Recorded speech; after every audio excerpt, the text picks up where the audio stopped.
So we're talking about the Battle of Hogwarts this week.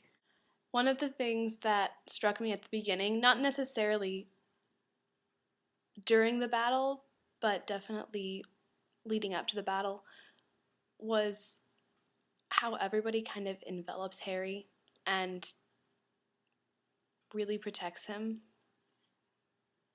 And part of that is how Professor McGonagall just kind of befriends him, and it's really different because previously she was kind of antagonistic to him because she was his teacher, and now Harry's back but he's not a student, so they can kind of be friends. I remember that when the first time I was reading this, there's a point where Harry is running around the school and he's thinking, where are Ron and Hermione? And I remember at that point thinking, what? Like, Ron and Hermione are gone together? Now is not the time for this. But it turns out that they were not being naughty and they were actually doing things that were important, so that's good.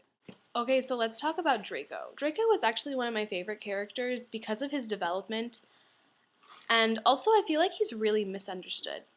Because I don't think that he's necessarily a bad person. I think that he was just kind of brought up in the wrong circumstances, and he always felt like he had to act a certain way. Because family is really important to the Malfoy family, which I think is really evident in this last bit. But he grew up in a family that was really interested in the dark arts and loyal to Lord Voldemort, and he felt like he had to do certain things to impress his father, and that was important to him. So I kind of feel like poor Draco didn't really have a chance.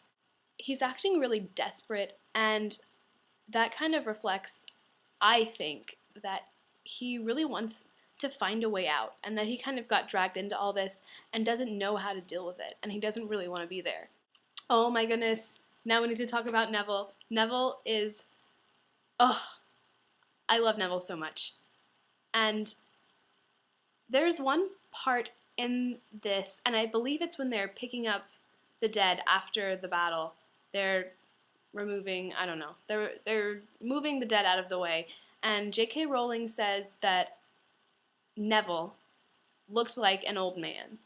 And that's really interesting to me because it says that he has developed as a character and as a person. He has aged so much since the last book. That really showed that he kind of stepped up as a leader, and that has aged him and made him more of a man. And we also see that later, one of the Death Eaters says that, oh, that's Neville Longbottom. He gave the Carrows so much trouble. And I was like, yeah, Neville's awesome. I was surprised that Neville, had that in him.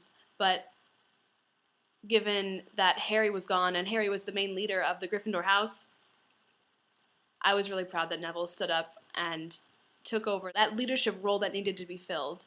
And when he pulled the Sword of Gryffindor out of the Sorting Hat, that is probably my favorite part of all of the books.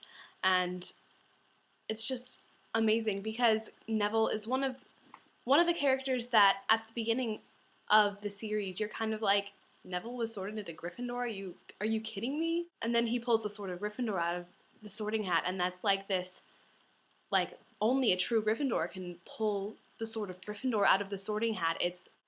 It shows how much he has grown and how strong he is. And Neville killing Nagini was the best thing ever. It was so powerful. My favorite line that Neville says is when Voldemort asks him tells him that he needs him as a Death Eater. They could really use someone like him, which also is really cool because 6 years ago, Voldemort would have laughed in his face and been like, are you kidding me? We might as well kill this guy. But he says, I'll join you when hell freezes over, Dumbledore's army, and then everyone's like, yeah, go Neville.